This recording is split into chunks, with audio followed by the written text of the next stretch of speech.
Hey guys, it's me, May McDonough, and you're about to watch Psychedelic Cherry episode 7. Shit.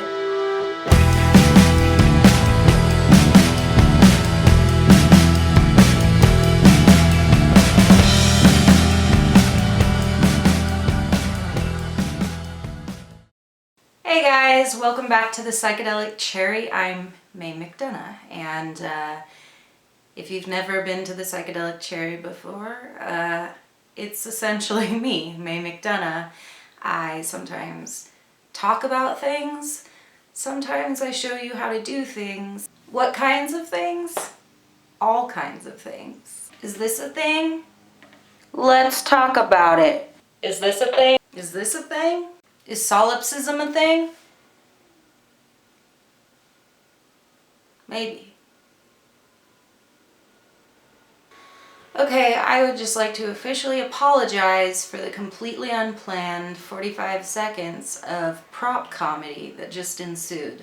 Let's all just forget it happened and move on.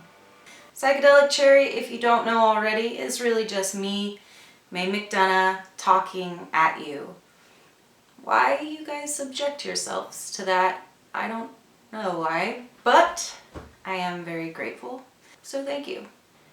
So today, episode 7 of the Psychedelic Cherry is going to be about electronics a little bit because, you know, I did a feminism video a few days ago, and before that was about this festival I threw, Orange Fuzz Fest, and I think it's time to get back to my original viewership a little bit. So today, I'm going to show you how to troubleshoot a broken guitar pedal or a broken effects pedal. So I'm going to open it up, and I figured why not show you what you should be looking for when it happens to you, because it will. Let's get started. Alright, so I'm opening up this enclosure with a screwdriver. This part should be obvious to you. If you don't know how to do this, please see a doctor. And now it's open. Alright, so I've got my soldering iron. It's hot and ready.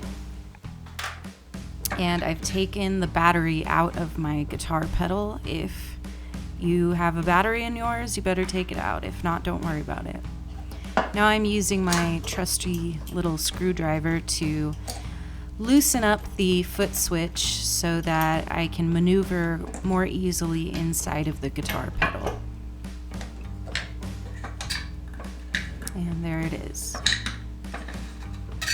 Alright, so first things first, I'm going to be looking with my magnifying glass for cold joints. This basically means any frayed wires, bad soldering jobs, broken or melted wire, any indication that the connection is bad. I'm going to go around and look at every single joint, and if it looks at all questionable, redo it. Number 2, I'm using my multimeter to check the circuit board components. So I set the meter to the 20 in the ohm setting, that's the omega sign, and I connect my black prong to ground. I recommend just sticking it in the screwdriving hole of the enclosure like so. There it is. And I go around touching the joints of each component on the board with the red prong. I write down their measurements, because it's unlikely you'll find a problem here, but if you end up seeking help online, you're going to need this information. So just do it. I know it's monotonous, but do it. Step 3. I'm going to set my multimeter to the continuity setting, and I'm going to check each wire by touching one prong to each end of each wire. If the machine beeps, like it just did, the continuity is good. And if not, you might want to replace that wire. Okay, it's good. Alright, next, you want to clean out the old solder with desoldering wick like I've got here.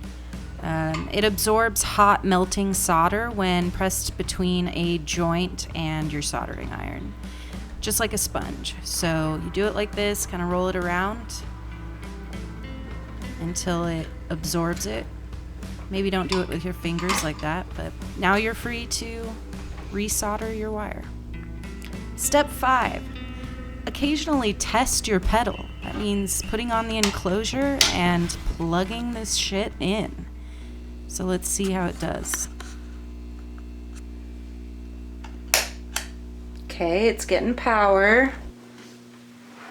Now, since I can't play guitar one-handed, I'm gonna have to just strum it for you. If we get sound, it's working.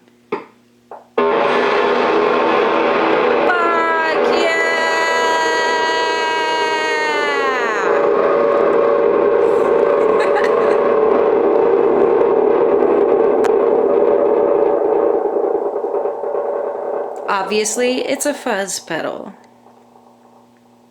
It's alive.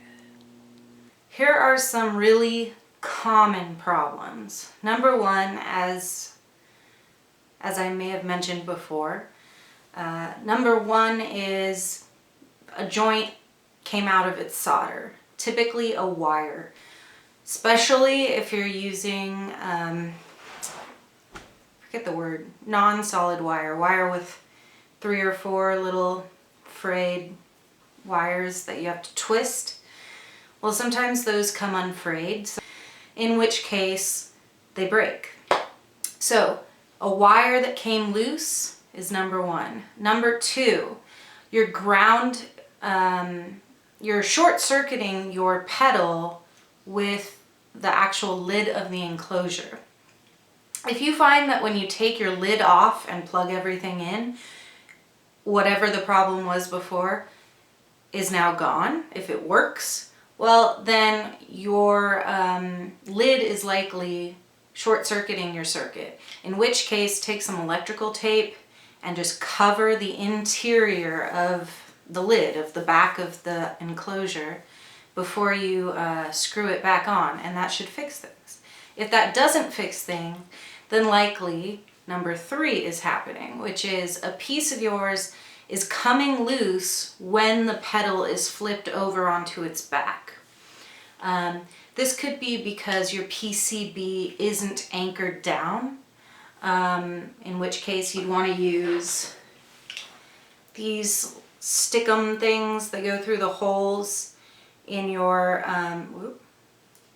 there's a capacitor here. They go through the holes in your circuit board, and then you peel this back off and it's sticky and it sticks your circuit board down into your enclosure. I don't always use them, but if there's a lot of room inside the enclosure and it's going to shake things around, it's a good idea to use them. Oh, number 4, you melted one of your components, as I just did. It turns out I melted part of the switch, foot switch, and as soon as I replaced the foot switch, everything worked. Alright, so that's it. I hope this was useful, and if not, bookmark it. Maybe one day it will be. Yeah, so that is how to troubleshoot an effect pedal.